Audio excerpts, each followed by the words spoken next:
Alors, cette année, qui est pour nous une année spéciale, nous avons choisi la commune de Niassia pour magnifier, célébrer, féliciter toutes les femmes qui ont été élues dans les équipes municipales. Et ici, de manière toute spéciale, nous sommes venus magnifier l'élection de la première femme maire, en l'occurrence Madame Justine Manga. Alors, le changement climatique, c'est un phénomène qui ne laisse personne indifférent.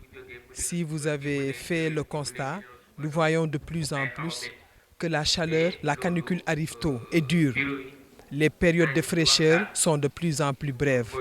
Dans le monde, on nous parle de tremblement de terre, on nous parle de l'avancement, on nous parle de l'avancée de la mer. Tout cela est dû à des perturbations parce que nous, les hommes, nous avons des comportements qui ne sont pas en phase avec l'harmonie de la nature.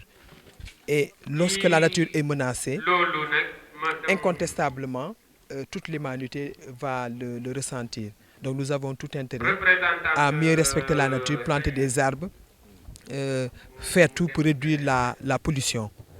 L'impact de ces changements sur les femmes, je dis sur l'humanité entière, c'est que lorsqu'il n'y a pas assez de pluie, malheureusement, il n'y a pas de bonne production agricole.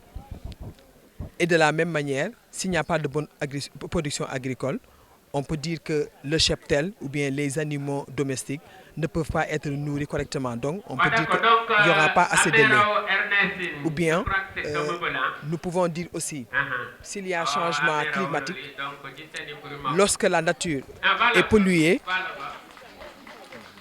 la femme ne peut pas mener ses activités comme il se doit, surtout la femme rurale qui tire ses revenus de tout ce qui est élevage, agriculture. Donc on est dans une zone où l'accès au foncier est un peu difficile pour les femmes. Quel appel lancer en tant que femme leader? Alors, l'appel que je lance, c'est que les femmes soient mieux outillées, qu'elles connaissent plus tout ce qui a trait au foncier, parce qu'effectivement, il y a une législation au Sénégal qui régit le foncier. Il y a une procédure pour acquérir la terre. Il faut aussi que les autorités locales puissent faciliter l'accès à la terre, surtout à la femme. Je sais qu'il y a certaines considérations culturelles qui font que dans certaines zones, c'est difficile pour une femme d'avoir sa propre terre, parce qu'on dit que la femme, lorsqu'elle se marie, elle va enrichir sa belle famille.